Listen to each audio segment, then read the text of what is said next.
શક્તિનો ભંડાર એવા નારિયેળની આજ આપણે એક વેરાયટી તૈયાર કરીશું જે તમને લોકોને ખૂબ પસંદ આવવાની છે એ મને ખાતરી છે. તો મેં અહીંયા લીધા છે 2 નંગ જેટલા નારિયેળ. આ એકદમ ફ્રેશ છે, લીલા નારિયેળ છે, સૂકા નથી. હવે આ રીતે થોડું આપણે દસ્તાની મદદથી બધી સાઈડથી પ્રેસ કરશું ને તો આ રીતે વચ્ચે ક્રેક થઈ જશે અને ચપ્પુની મદદથી તેનું પાણી પણ આ રીતે કાઢી શકો છો.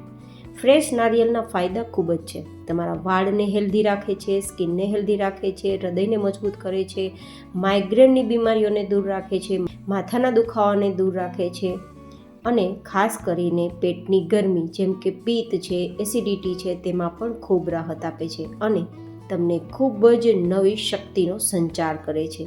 ઇન શોર્ટ કહીએ ને તો આ જે નારિયેળ છે ને તે સર્વગુણ સંપન્ન જડીબુટ્ટી પણ તમે કહી શકો, સંજીવની કહી શકો, એટલા ફાયદા કરનાર છે. તો આજ આપણે તેની વેરાયટી તૈયાર કરીશું જે ગરમીઓમાં ખાવાની મજા તો આવે પણ અંદરથી એનર્જી પણ આપે, સાથે હાડકાને પણ મજબૂત કરે અને સ્પેશિયલી પેટ માટે તે ઠંડક આપવાનું કામ કરે.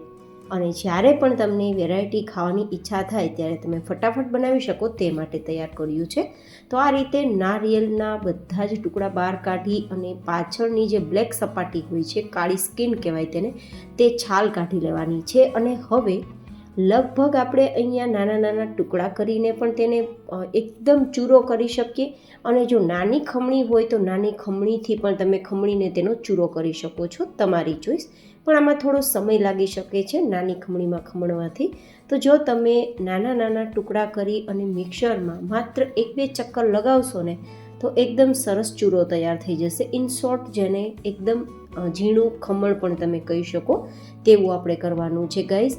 આજની વેરાયટી તમે બિલીવ નહીં કરો ગાઈઝ, જે ખાશે તે વારંવાર ખાવાનું પ્રિફર કરશે, એટલી સ્વાદિષ્ટ અને હેલ્થ બેનિફિટ્સ અગણિત છે. તો જરૂર ટ્રાય કરજો અને આ રીતે ફ્રેશ નારિયેળમાંથી જ તૈયાર કરજો જેથી વધારે સ્વાદ આવે. જો કે તમે આ જ પ્રોસેસથી સૂકા નારિયેળથી પણ તૈયાર કરી શકો છો, પણ લીલા નારિયેળથી વેરાયટીનો સ્વાદ 2 ગણો વધી જશે. તો આ રીતે આપણે થોડો ટુકડા મિક્સરમાં લઈને એકદમ નાનું છીણ તૈયાર કરી લીધું છે. આ રીતે જો તમે એકદમ ઇન્સ્ટન્ટ થઈ જાય છે. ખમણીથી થોડી સમય લાગી શકે છે, આમાં નહીં લાગે. તો હવે બધું જ આ રીતે આપણે તૈયાર કરી લીધા બાદ તેનું પરફેક્ટ માપ કરવું જરૂરી છે. તો હવે આપણે કોઈ પણ ઘરમાં રહેલી વાટકી કે મેજરિંગ કપને માપ માટે સેટ કરી અને પછી માપ લેશું. તો હું અહીંયા મેજરિંગ કપથી તમને સેટ કરીને બતાવું છું. તો અત્યારે મેં 1 કપ જેટલું છીણ લીધું છે અને આ એક બીજું કપ છીણ છે. તો અત્યારે કુલ ટોટલ આપણે 2 કપ જેટલું નારિયેળનું છીણ નીકળ્યું છે 2 નંગ શ્રીફળમાંથી કે નારિયેળમાંથી. તો અહીંયા માપ પરફેક્ટ કરવું જરૂરી છે. હવે આપણે આ બધું જ જે છીણ છે ને તેને આપણે એક કડાઈમાં લેવાનું છે, તેને થોડું શેકવાનું છે. તો અત્યારે આપણે અહીંયા ઘી તેલ કંઈ ઉમેરવાની જરૂર નથી કારણ કે નારિયેળની અંદર ઇનબિલ્ટ તેલ હોય છે ને, તો આપણે આ વેરાયટીને ઘી વગર તૈયાર કરવી હોય તો પણ કરી શકીએ છીએ. બસ એક ખાસ વાતનું ધ્યાન રાખવાનું કે ગેસની ફ્લેમ ધીમી રહેવી જોઈએ અને સતત આપણે ચલાવવાનું છે જેથી આ છીણ તળિયે ચીપકી ના જાય કે બેસી ના જાય. આ રીતે માત્ર થોડી વાર ચલાવશું ને તો થોડું તે મોઇશ્ચર બંધ થઈ જશે અને થોડું તે શેકાવાથી એકદમ સોંધી સુગંધ પણ આવશે. આ પ્રોસેસ કરવાથી આપણી વેરાયટીની શાઇનિંગ વધશે, સુગંધ વધશે, સ્વાદ વધશે અને સેલ્ફ લાઈફ પણ વધી જશે. તો બસ થોડી વાર બાદ આ રીતે શેકાઈ ગયા પછી તેમાં આપણે હવે મીઠાશ ઉમેરવાની છે. તો હું અહીંયા લગભગ અડધા કપ જેટલી જ ખાંડ ઉમેરું છું. તમે મિશ્રી પાવડર લઈ શકો છો, પણ અત્યારે મિશ્રી મારી પાસે અવેલેબલ નહોતી તો મેં ખાંડ ઉમેરેલી છે. અને અહીંયા નારિયેળ મીઠું હોવાના કારણે મિશ્રી કે પછી ખાંડ એકદમ ઓછી ઉમેરવાની છે, નહીં તો એ બહુ વધારે મીઠું થઈ જશે. સાથે આપણે ઉમેરીશું 1 કપ જેટલો મિલ્ક પાવડર. જો તમારી પાસે માવો હોય તો માવો પણ લઈ શકો છો, માવો ના હોય તો દૂધની મલાઈ પણ લઈ શકો છો. અને આ રીતે મિલ્ક પાવડર પણ જો તમને મળી જાય તો તે પણ લઈ શકો છો. એક માવાનું જ કામ કરશે, જો કે સારા ફ્લેવર માટે અને ટેક્સચર માટે છે. જો કે તમારી પાસે મિલ્ક પાવડર ના હોય, મલાઈ ના હોય, માવો ના હોય તો કંઈ વાંધો નહીં, આ બંને સામગ્રીથી પણ તમે તૈયાર કરી શકો છો. બસ હવે આ બધી સામગ્રીને મિક્સ કરવાની છે અને ધીમે ધીમે ચલાવવાનું છે. એકવાર બધું મિક્સ થઈ જાય પછી તેમાં આપણે દૂધ ઉમેરવાનું છે 2 કપ જેટલું. અહીંયા જો તમારી પાસે મિલ્ક પાવડર માવો કે મલાઈ ના હોય તો તમે જે દૂધ ઉમેરો ને તે થોડુંક ફૂલ ફેટ હોય તેવું ઉમેરવાનું, જેથી તે માવાનું જ ફોર્મ લઈ લેશે અને જે ટેક્સચર જે ટેસ્ટ તમને માવાથી કે મિલ્ક પાવડરથી કે મલાઈથી મળે છે તે તમે ઘાટું દૂધ ઉમેરશો તો પણ મળી જશે. તો મેં અહીંયા તમને બધા જ ઓપ્શન આપ્યા છે, તમારી અનુકૂળતા મુજબ તમે તૈયાર કરી શકો તે માટે. બસ હવે ચલાવવાનું છે અને જ્યાં સુધી આપણું દૂધ છે, મિલ્ક પાવડર છે, ટોપરાનું છીણ છે, આ બધું જ મિક્સ થઈને એકરસ ના થઈ જાય ત્યાં સુધી ચલાવવાનું છે. બસ ગેસની ફ્લેમ થોડી ધીમીથી મીડિયમ રાખવાની છે અને સતત ચલાવવાનું છે.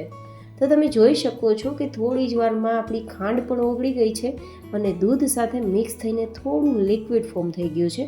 પણ આ લિક્વિડ ફોર્મ જ્યારે માવામાં રૂપાંતર થશે ત્યારે તેનો સ્વાદ 2 ગણો વધી જશે. તો હવે તમે સમજી ગયા હશો કે હું લીલા નારિયેળમાંથી મીઠાઈ તૈયાર કરું છું, જે હૂબહુ તમને થોડો લીલા નારિયેળના હલવા જેવો ટેસ્ટ આપશે. જો કે પરફેક્ટ એ નારિયેળનો હલવો નથી, પણ થોડો તેના જેવો ટેસ્ટ તમને મળશે ખરો, એ ખાતરી છે મારી. પણ તમને જ્યારે પણ ગરમીઓમાં કંઈ મીઠી વસ્તુ ખાવાની ઈચ્છા થાય ત્યારે આ વેરાયટી એકવાર જરૂર ટ્રાય કરજો, તમને ખૂબ પસંદ આવવાની છે, એ મને ખાતરી છે. એન્ડ હા ગાઈઝ, તમારું નામ શું છે, તમે મને ક્યાંથી જોઈ રહ્યા છો તે પણ મને કોમેન્ટ બોક્સમાં લખીને જરૂરથી બતાવજો, જેથી હું તમને સ્પેશિયલ થેન્ક્સ કહી શકું. તો હવે તમે જોઈ શકો છો થોડી જ વારમાં દૂધ આપણું એકદમ ઘટ થઈ ગયું છે, બધું જ મિક્સ થઈ ગયું છે અને એકદમ થીક થવા લાગ્યું છે. પણ હજુ પણ આપણે સતત થોડીવાર માટે ચલાવવાનું છે, જ્યાં સુધી આપણે આ બધું જ મિશ્રણ ભેગું ના થઈ જાય ત્યાં સુધી. અને જે આપણું ટોપરાનું છીણ છે ને તેમાંથી થોડું તેલ રિલીઝ થવા લાગશે અને એવું જ લાગશે કે જાણે આપણે ઘી ઉમેર્યું છે. તે બધું જ તેલ છે તે ઉપર દેખાવા લાગે ત્યાં સુધી. તો હવે થોડી જ વારમાં તમે જોઈ શકો છો બધું જ મિશ્રણ ભેગું થઈ ગયું છે, કડાઈને છોડવા લાગ્યું છે. ઇન શોર્ટ આપણી વેરાયટી ઓલમોસ્ટ રેડી થઈ ગઈ છે. પણ જો કે તમારી અહીંયા ઈચ્છા હોય તો થોડું ઘી ઉમેરવાનું છે, પણ જો કે ઘી ના ઉમેરવું હોય તો ઓપ્શનલ છે, પણ હું થોડું ઘી ઉમેરું છું, 4-5 ચમચી જેટલું. તમે ઈચ્છા હોય તો 1 ચમચી ઉમેરી શકો છો અને અડધા કપ જેટલું પણ ઉમેરી શકો છો. અને ઈચ્છા ના હોય તો ઘી વગર પણ આ વેરાયટી તૈયાર થઈ શકે છે, કારણ કે આપણે ઉમેરેલો મિલ્ક પાવડર, દૂધ અને નારિયેળનું છીણ બધું જ ભેગું થશે તો નારિયેળના છીણમાંથી ઇનબિલ્ટ ઓઇલ રિલીઝ થશે અને આપણે ઉમેરેલું દૂધ છે તેમાંથી ઘી રિલીઝ થશે. તો ઓટોમેટિક તે ઘીનું ફોર્મ લઈ જ લેશે. પણ થોડી શાઇનિંગ માટે, સુગંધ માટે અને સ્વાદ માટે મેં ઘી ઉમેરેલું છે. પણ હું અગેઇન કહું છું કે વિધાઉટ ઘી પણ તમે આ પ્રોસેસ કરી શકો છો. બસ હવે આ બધી જ વસ્તુ મિક્સ થઈ જાય, કડાઈને છોડવા લાગે અને એક રસ થઈ જાય ત્યારે તમારે ગેસની ફ્લેમ બંધ કરી નીચે ઉતારી કોઈ પણ ઘી લગાવેલી ટ્રેમાં પાથરી દેવાનું છે. અને પાથર્યા બાદ તમારી ઈચ્છા હોય તો તમે અહીંયા ડ્રાય ફ્રૂટ્સ ગાર્નિશ કરી શકો છો. જો કે વિધાઉટ ડ્રાય ફ્રૂટ્સ પણ તમે ખાઈ શકો છો, તમારી ચોઈસ. પછી તેને આપણે કવર કરી અને એકદમ ઠંડુ થાય ત્યાં સુધી ઢાંકીને છોડી દેવાનું છે, કારણ કે આ વસ્તુઓ સેટ થતાં થોડો સમય લાગે છે. પણ એકવાર સેટ થઈ જશે તો તમને અહીંયા મલાઈ કેક જેવો જ ફ્લેવર આવશે અને ટેસ્ટ આવશે, એ મને ખાતરી છે. અને એકવાર તમે જો બનાવીને ખાઈ લીધો કે કોઈને ખવડાવી દીધો તો બિલીવ મી ગાઈઝ, વારંવાર આ જ વસ્તુ ખાવાની તે ડિમાન્ડ કરશે.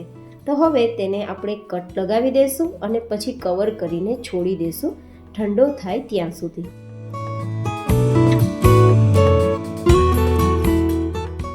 તો હવે એકદમ ઠંડો થઈ ગયો છે. મેં આ રીતે ફોઇલ પેપરથી કવર કર્યું હતું, તો અંદરને અંદર સ્ટીમ રહેવાના કારણે થોડો કલર ડાર્ક શેડ પણ આવી જશે અને સ્વાદ પણ ખૂબ સરસ લાગશે.